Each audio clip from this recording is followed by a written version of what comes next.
Pour ce nouvel escapark, réveil au cri du canard et du héron. Pour une balade au fil de l'eau, en Camargue bien sûr. On y va ?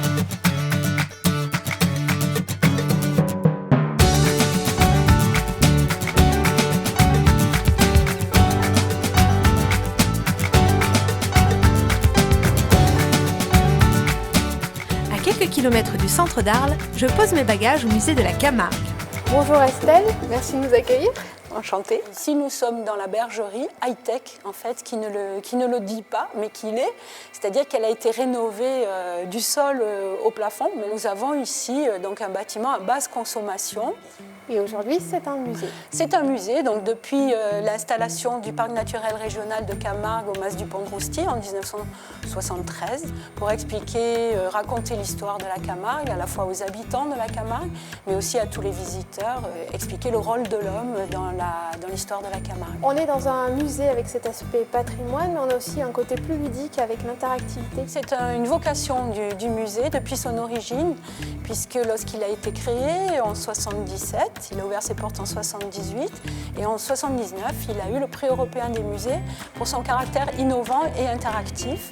Il y avait déjà à l'époque des écrans. Nous avons voulu garder cet esprit-là et associer aux collections anciennes et à ce lieu aussi qui est patrimonial, les technologies actuelles. Et s'il est un personnage clé dans la culture camarguaise, c'est bien le gardien de taureau. Ici, c'est le gardien qui est devenu l'emblème masculin de ce territoire, avec bien sûr le cheval et le taureau qui sont ses outils. Le cheval, son outil de travail, et le taureau qui est l'objet de son travail. Et puis on peut, donc si on prend le sentier, aller jusqu'au marais même où nous avons un observatoire, un petit sentier qui chemine dans les roselières, la cabane du gardien, la cabane du pêcheur. L'eau du coup a une importance capitale sur ce territoire. C'est la rencontre du Rhône avec la Méditerranée qui forme le delta. Donc l'eau est partout, c'est à la fois une ressource puisqu'elle crée une zone humide très riche, mais en contrepartie, elle impose des contraintes puisque c'est un milieu qui est insalubre puisqu'il n'y a pas d'eau douce, sauf celle du Rhône qui est souvent polluée. Et puis la contrainte de l'inondation. Il était très fréquent de voir les routes qui bordent le Vacarès emportées par les tempêtes de la mer. En fait, on a une image de la Camargue qui est celle qu'on en a donnée au début du XXe siècle, qui est très axée sur le cheval, le taureau, le côté un peu historique de la Camargue. Mais cette histoire, en fait, elle est très différente si on se replonge dans le XIXe siècle.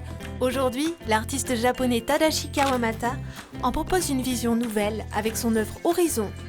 Ce parcours d'œuvre a vraiment cet objectif-là, c'est de montrer la Camargue autrement dans sa richesse pour ne pas la réduire au simple cliché.